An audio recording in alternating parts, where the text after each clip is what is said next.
नमस्कार। आप लोग के बहुत बहुत स्वागत बा हमारा चैनल पे। हमारे चैनल के नाम है सोच आ विचार। आप लोग के लागत हो कि काहे हम भोजपुरी में बात करते नहीं, हिंदी में नहीं, इंग्लिश में नहीं, या फिर कोनो और भाषा। ऐसा नहीं बा कि हमके कोनो और भाषा आवेला नहीं। हम इतना अ, सक्षम बानी कि हम भोजपुरी में, हिंदी में, अंग्रेजी में और थोड़ा बहुत पंजाबी में हम बात कर सकें। लेकिन का ज़रूरत बा कि हम आज ये चैनल पे भोजपुरी में बात करते नहीं।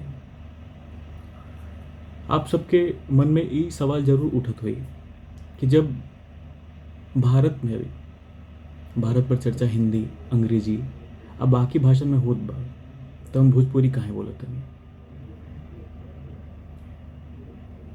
का ज़रूरत बा कि हमके भोजपुरी में बात करे के, काहे और भाषा में हम नहीं करते नहीं, काहे का कोनो और भाषा इतना सक्षम नहीं बा, या फिर ये स्थिति आ गई बा कि हमने के भोजपुरी के बहुत नीचे देखल जाता, या फिर कोनो और कारण हो सकेला।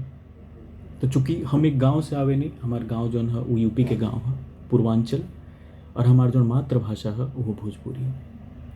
तो हमारी आपन विचार बा कि हम चाहतनी कि भारत के हम देखी और लोग के समझाई या बताई भोजपुरी नज़र से।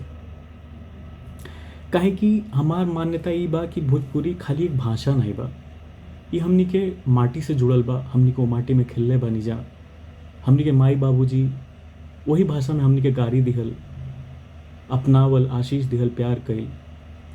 यहाँ तक कि प्रदेश में रहत लाखों भोजपुरिया लोग, चाहे वो नेपाल होखे, पूर्वांचल होखे, बिहार होखे, झारखंड होखे, या फिर मॉरिशस या फिर इंडोनेशिया होखे, ये सब लोग के भोजपुरी आपन लगेला। उन लोगों के आपन जुड़ाव है कि हाँ ये हमार भाषा है।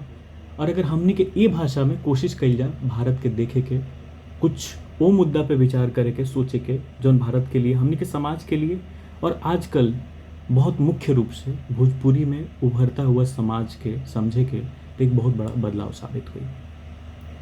यही नज़रिया के साथ हमनी के कोशिश कैली कि हमनी के भारत के इतिहास, संस्कृति, राजनीति आज के समाज से जुड़ल वो हर बात पे हमनी के वही जुबान में चर्चा कैल जा जो हमनी के दिल से जुड़ल बा, हमनी के माटी से जुड़ल बा, जौन की है भोजपुरी। हमनी के कोशिश कैली कि भोजपुरी के ए भाषा का प्रयोग करके भारत के एक नया नज़रिया से समझल जा, भारत के विकास के नया नज़रिया से समझल जा। हमनी के जौन गांव देहात और राजनीति, यहाँ तक कि गांव के पंचायती के चुनाव से लेके सभासद, मारपीट से लेके, झगड़ा से लेके, जितना भी चीज़ बा जौन हमनी के टोला मोहल्ला गांव जिला में होला, आमतौर पे हमनी के वो हर चीज़ पे बात कही जा सके सिर्फ अपना भाषा में।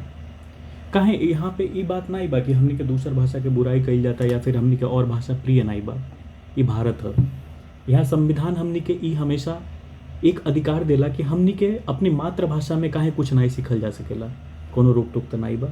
और कहीं ना कहीं आप लोग भी ये बात से सहमत मानी जा कि आज हमनी के जौन भोजपुरी भाषा बा ओमें एक अच्छा कंटेंट, एक अच्छा बात बहुत कम उभर के आवता, जहाँ पे व्यक्ति ये महसूस करे कि नहीं कितना बढ़िया बात बा जौन हमनी के अपने परिवार के या फिर चार लोग के संगे बैठ के सुनल जा, बतियावल जा, लइकन के भी बतावल जा कि भाई कुछ देख सीख।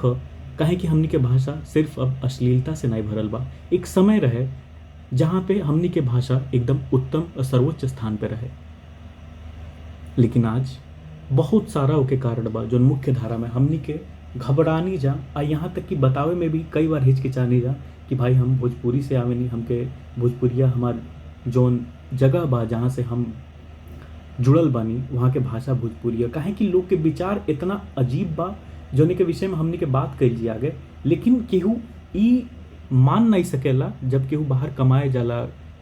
स्पेशली अगर देखल जा तो जैसे दिल्ली, बम्बई, पंजाब, तो आदमी घबराला कि नहीं हम भोजपुरी नहीं बोले नहीं। लेकिन हाँ वो मन ही मन इहो सोचेला कि इतना का बुरा बा भोजपुरी कि हम अपने बतौले में भी हिचकिचाता नहीं कि नहीं हमके ई भाषा नहीं आवेला, हम वो जगह से नहीं आवेनी जहाँ पे भोजपुरी बोलल जाले। कुछ न कुछ तो गड़बड़ बा। ये चैनल के मकसद ही उहे बा कि हमनी के काहे नहीं अपने समाज के बारे में, अपने भाषा में, अपने गांव गाड़ा, जिला जवार, राजनीति, सोच विचार, सभ्यता, सब कुछ, होली से लेके दीपावली तक, भौजाई के मार झगड़ा से लेके पड़ोसी के गाड़ी तक, हर चीज़ के बारे में। अब बुराई का बा काहे हमने के यहाँ चैता नहीं गावल जाला, लोहड़ी नहीं गावल जाला, छठ पूजा में गीत नहीं गावल जाला, बियाह में गारी नहीं गावल जाला? का ऐसा नहीं होला कि सभ्यता के अंदर रह के हमनी के अपने भाषा में बात नहीं कही जा सकेला? जरूर कही जा सकेला यदि अगर हमनी के सही प्रयास रहे तब। और यही भाषा में हमनी के कोशिश कही जाए कि भारत के गौरवशाली इतिहास, समाज, राजनीति और विज्ञान, तकनीकी, अगर और भी बात कही जाए तो सभ्यता, संस्कार, इस सब कुछ के बारे में हमनी के भोजपुरी में बात कही जाए। कोशिश कही जाए कि हमनी के जौन भारत बा एकरे बारे में कोना कोना, हर भाषा, हर परंपरा जौन भी एके मिल के बनावता ओकरे विषय में हमनी के एक परिवार के तरह एकरे बारे में सोचल जा, समझल जा और एके एक नई दिशा दे के आगे बढ़ल जा।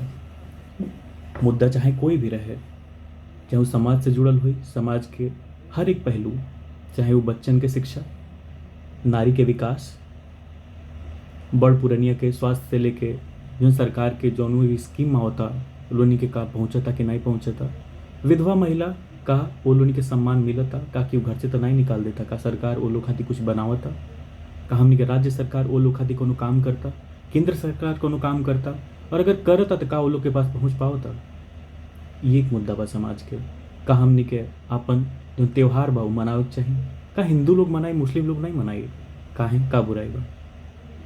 बुराई नहीं बा, नज़रिया अलग बा, ओपे भी जरूर बात कहिए।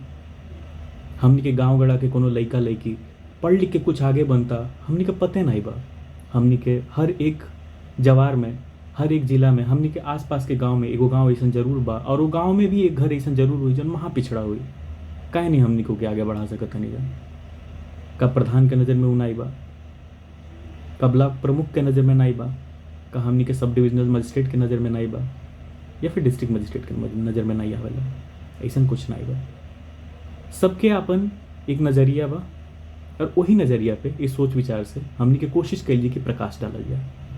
और संभवतः ये संभव भी बा यदि हमनी के सोच सही बा। और हमार मानल ई बा कि ई चैनल से हमनी के पुरान सभ्यता के तो बात कैले जाई, लेकिन अब इहो कोशिश करिए कि समाज, राजनीति पे हमनी के विचार रखल जा, और साथ साथ भारत के वो रास्ता पे जौन आज हमनी के रास्ता बनल बा विकसित भारत के, वो विषय में भी जौन सरकार पूरा जी जान से कोशिश करता ओ पे मुद्दा रखल जा, ओ पे प्रकाश डालल जा, लेकिन सिर्फ भोजपुरी में। हाँ, यहाँ हमके कोनो भाषा से बैर नहीं बा कि हाँ भोजपुरी बोलब आ अंग्रेजी नहीं बोलब, लेकिन कोशिश ये रही कि हमारे गांव में बैठल जौन चाचा बाने, एगो बुढ़ऊ बाने जौन चौराहा बैठल लुंगी में घूमत तने आ चाय पियत तने, आ गाँव के जौन 4 ठो बकैत बाने लोग जौन हर गाँव में होले, एगो स्प्लेंडर खरीद ली हैं आ घूमत रही हैं, पान उन खा ली हैं, खैनी खा ली हैं, एकदम है तरह बनावल है, दिन भर लठत रही हैं, कोनो मतलब नहीं बा। लेकिन हाँ, हमारी कोशिश ये रही कि वो ई बात के समझे कि भाई हमारे देश में सबके योगदान तो बटला ही बा, लेकिन भले तू बेरोजगार बड़ा, लेकिन तहरो गांव में कोनो इज्जत बा आ रोजगार बा, कम से कम ताके मरले जियले पे आदमी बुलावेला कुछ खा लता, उन्हों के विचार के एगो इज्जत बा। तो हमारी कोशिश ये रही कि अगर वो देश के राजनीति, देश के विकास, सभ्यता अगर वो समझ पावे तो शायद वो अपने आए वाला पीढ़ी के ये समझा सकें कि बेटा हम तो ऐसा हो गए नहीं, हमारी कोशिश रही कि तू ऐसा ना हो खा, और एक सभ्य समाज के बनावे के हमने के शुरुआत कर पावल जाए। और हर समाज के शुरुआत ओकरे भाषा से होला। तो हमार मान ली बा कि ये सोच और विचार के जो हमार चैनल बा, ऐसे हमने के एक लोग 1 to 1 जन बोलल जाला कि आप हम मिल गए ए पे बात कही ली। मुद्दा हर चीज़ रही, समाज से, संस्कृति से, देश और विदेश से, हर एक मुद्दा हम आप लोग के तक पहुँचावे की कोशिश करब, और पूरा कोशिश के साथ संभवतः ही प्रयास करब कि आप लोग के समझा पाएँ।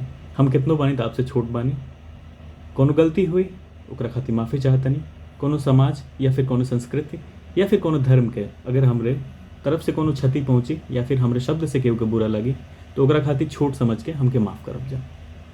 बाकी धन्यवाद, प्रणाम।